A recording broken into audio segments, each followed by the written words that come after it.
All right, look, there is a new rule here on AEW Ups and Downs. You aren't allowed to go into the comments and go, you're all biased against AEW or you're all biased against WWE. There is no bias. What are you talking about? I love pro wrestling. That is my... Oh, for goodness sake.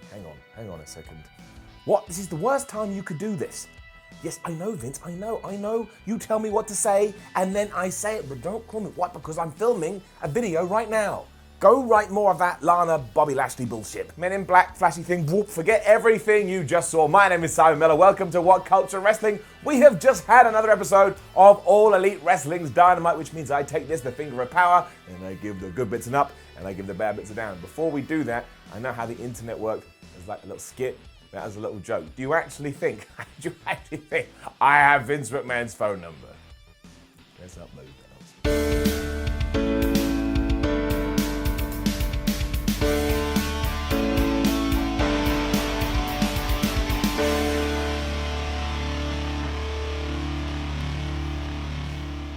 It was about having fun to start this week's episode of Dynamite as AEW sent the Young Bucks and Dustin Rhodes out there to take on Sammy Guevara and the Proud and the Powerful. And like I always say, you know how this went. There was loads of moves, it was over the top, and it was very, very entertaining. I put a smile on my face. Sometimes all I need in life is a smile. Up. The Inner Circle guys had all been super kicked within around about 2 minutes of this beginning, and even Dustin Rhodes got into the action, and they all did a super kick to clear the ring. And then Matt Jackson was diving off the top rope and Nick Jackson was flipping around, and even Rhodes himself was diving into his opponents. That was kind of the theme of the match as well, because Sammy, Ortiz and Santana didn't really have all that much offense. I mean, at one point Matt Jackson was in the corner and everyone was just running at him and ruining his face, and if it wasn't for Sammy Guevara's arrogance, maybe the Inner Circle could have come out on top, because he was on the top rope, and he got out his phone because he loves vlogging. I mean, who would do that anyway? It was like balancing like this, going, whoa, whoa. And obviously, you know, the Young Bucks and Dustin Rhodes saw that, so they went over there, and they just whooped his ass. Hit the double super kick as he tried to jump off the rope, and then there was around about 42,901 pile drivers, which did see the Inner Circle lose, and the Young Bucks and Dustin Rhodes standing tall. Now, like I say, good match all around, fast, action. Everybody calmed down at the end. But now I'm a little confused about where this feud goes next. Like, I know that Dustin Rhodes is going to clash with Jake Hager at some point, and AEW announced that next week we're going to have some kind of street fight between the Bucks and the Proud and the Powerful. But then, why did this happen? We'll have to wait and see. But like I say, if you enjoy turning on a television show and someone just going, whoop-ah, right into your noggin, that's what you got. You hate to do it too, but this is just 1 week too many, because I spent the first, 10, 15, maybe even 20 minutes fiddling with my television set, because I thought there was something wrong with the audio. As it turns out, no. Once again, All Elite Wrestling was just having some problems with the noise. I don't want to have to go through this again. I know I'm being a negative Nancy and I should be a positive Pete, but I'm not. But it just irked me this week. I was pushing buttons all over the place. I'm really sorry. I know you're a new company. This has been going on for ages. Down. AEW then clearly decided the best way to win the ratings war between them and NXT was to keep the excitement up, because we went straight into Trent, who was taking on Felix. It did rock, but you do have to point out the crowd was a little bit quieter than you may have expected, and that's probably because this was the equivalent of injecting somebody with heroin and then giving them some acid and going, well, they're not really reacting much to that acid. No, because you just injected them with heroin. Stop giving people drugs. It did, of course, tie into everything that's been going down with the Best Friends and the Lucha Brothers over the last few weeks, and that is the big question here. What exactly is happening, and who is AEW going to go with? Are we going with the Luchas, or are we going with the Friends? Still don't really know why we stopped using both of these guys as tag teams, but once again, you already know what happened here. Move, action. Everybody calm down, breathe. But again, it was fun. I'm not saying that all wrestling should be like this, but I understand now. The message has been delivered to my brain, and I have accepted it. Felix too, man. What a ridiculous wrestler, because he was doing 619s, he was walking the ropes, he was doing springboard stomps. Thankfully this time, he just wrestled in his usually gear. Do you remember last week he had that white coat on? I don't know what was going on, but now he looks more like somebody that was there for a fight. But I just wanted to point out, he is fabulous. He's a bit like somebody you would create in a video game, and he did get the win here after he smashed Trent with the Muscle Buster. Although, interestingly, afterwards, the two kept their fisticuffs up. So you've got to imagine that we are heading towards a Lucha Brothers versus Best Friends match. Because if we're not, I've just got pro wrestling completely wrong. Thankfully, a Cody promo was up next. I don't mind these back-to-back matches, but it's just nice to have a bit of variety and allow the pace to slow a little bit. Also, Cody was finally talking directly to MJF. I've been waiting for this.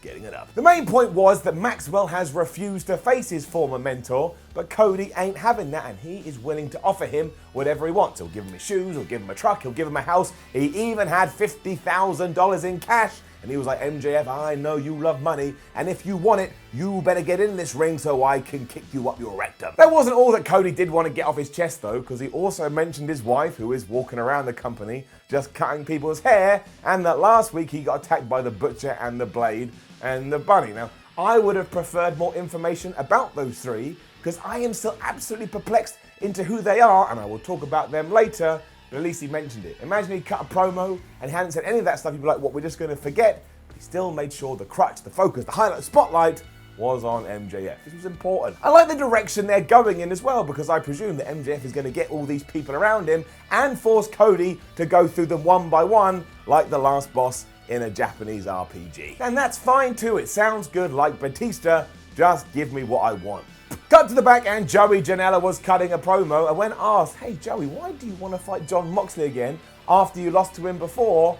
And Joey didn't give an appropriate answer, he just went, well, this time, if Moxley is going to win, he's going to have to kill me. So I presume that Joey Janela wants to die, and he looked around the roster and gone, well, he's probably the craziest one. He'll kill me, and I would like to be killed. And then Jon Moxley walked up, and it was actually quite good, actually. It's a bit WWE-esque, it was quite funny. Just looked him up and down, like gave him a face palm and went, kids, and walked off. We also got another video for the Dark Order, and I tell you, these are working wonderfully. They get more and more strange every single week. They're also very lucky they got to the table first, and I'll explain that in around about 3 minutes. Because I was not a fan of what followed. I'm sorry, I know you hate me down. It was then Nyla Rose versus Leva Bates, and this was basically a squash match. If you are a regular viewer of AEW Dark, do you remember when Awesome Kong took on Leva Bates? This was exactly the same. Nyla Rose destroyed everybody, including Peter Avalon, who had the great idea to try and get involved. Peter, you should have see what I did there. Shayna then ran down to try and get revenge because Nyla had attacked her at some point in the past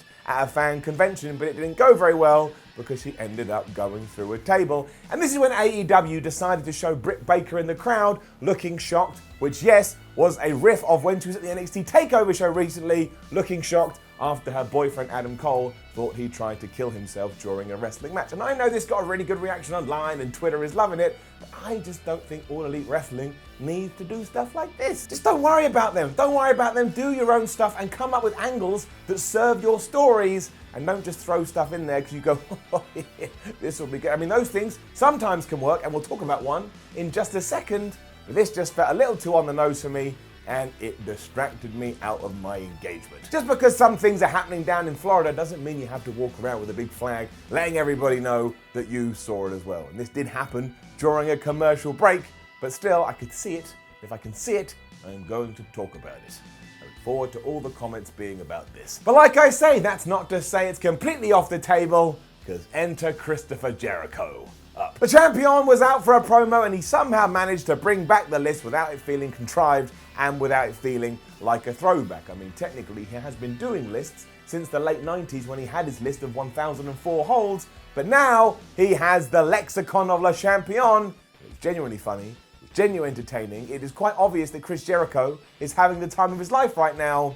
This was all very, very, very, very, very good. He has been told that contractually he has to have one more match before the end of the year, and that's going to go down on the 18th of December. But because he is the man, he gets to decide who he will and who he will not face. That's where the lexicon comes into proceedings, and as he ran down a load of names, he mentioned that he would not face Jon Moxley around about 92,741 times. The whole point of this segment, though, was yet again to try and get somebody else on the roster over, and that's why we got to give Jericho another round of applause, because at this point, Luchasaurus, Marco Stunt, and Jungle Boy came out, and they started having a little chat with Chris Jericho, and Luchasaurus is very good here. When he went to cut his promo, he went, "Rah," and then went, I don't talk like that. I'm just a human. In fact, I'm a very smart human. I have a master's degree. Pissed off about this, Jericho then put dinosaurs and kids on his list, and I tell you, he was absolutely brilliant throughout all of this, and it ended up with him staring at Jungle Boy and going, Jungle Boy, are you saying that you want to take me on in that match?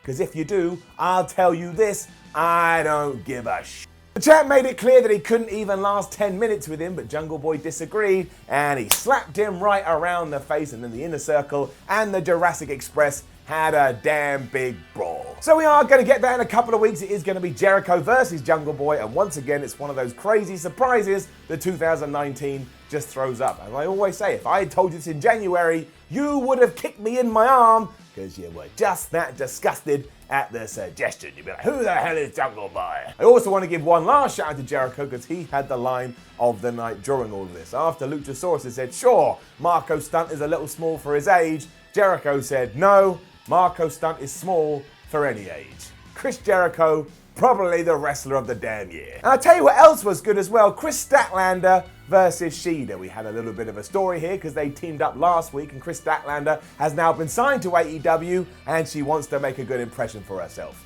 This is getting it up. And that's how it was pitched the entire time as well. Shida has all the momentum, Shida has all the experience, but Kris Statlander probably needs to get a win to say, hey ho, here I am in the women's division. And we did get the shock ending, which the commentators put over wonderfully, because Statlander won. Smash Shida with a package tombstone power driver, and everybody lost their mind, because an alien, that's how she portrays herself, an alien had just pinned Shida, who has been on a tear throughout the company. We can just start letting people know who these wrestlers are and underline some feuds and make sure they develop each and every week on TV. All of this will be fine. And we did it here. Crowd popped huge for the win. Given the theme of this show though, something odd was always going to happen, and it did, because afterwards the lights went out and here came Brandy Rose and Awesome Kong, who are now known as the Nightmare Collective, which I'm pretty sure is like an album name of any emo band from the mid-2000s. They urged Kris Statlander to join their team, whatever the hell that means, but instead we heard someone shouting, "Oh, do it, I love you, I'd love to be in your group."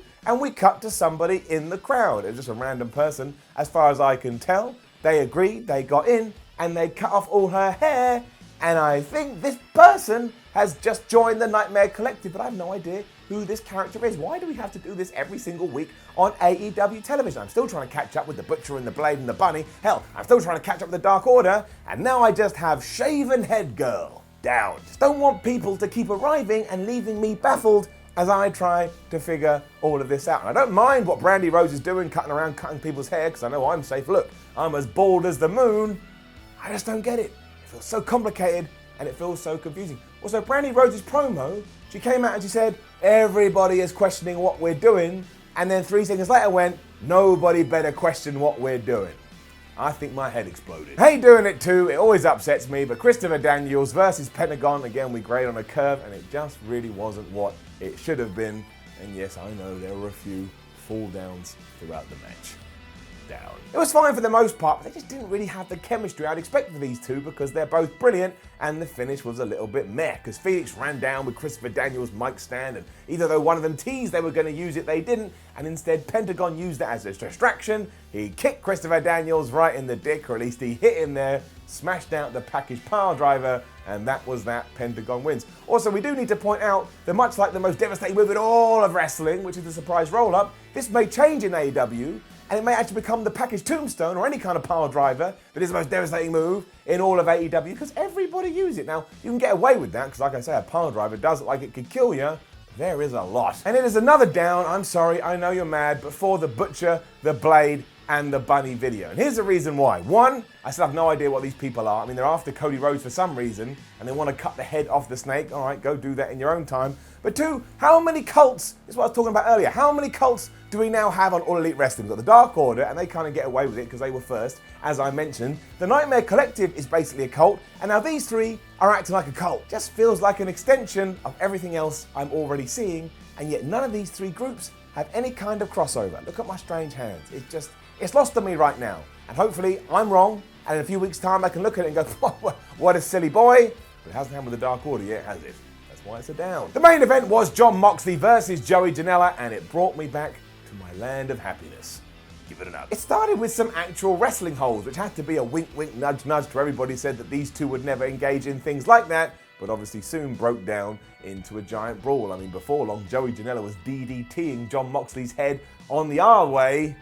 Don't think that's described as Cactus Catch Can wrestling. Moxley was actually very nice here though, because he did do exactly what Joey Janela asked, and he tried to murder him, because they both climbed to the top rope, and Moxley gave Janela a paradigm shift onto the turnbuckle. Like his head hit it so hard, the backlash, whatever you want to call it, I thought it was going to snap his neck right off his body. And Moxley wasn't done. When he was laying there in the middle of the ring, he picked up Janela, he gave him a proper paradigm shift, and he pinned him to the 1-2-3. Somebody sent a get well letter to Joey Janela's head. Jericho's music then played, and out came the Inner Circle to stare down Mox, much like John had done to them last week. And I'm very much enjoying this build. Chris Jericho versus John Moxley for the AEW Championship can't be bad, especially because I bet John Moxley starts taking the Inner Circle out one by one. He's basically modern day Stone Cold Steve Austin, Roddy Piper, or anybody else of that ilk you can think of. I do want to say this wasn't very smart by Chris Jericho, was it? He had his list earlier saying no Moxley, no Moxley, no Moxley,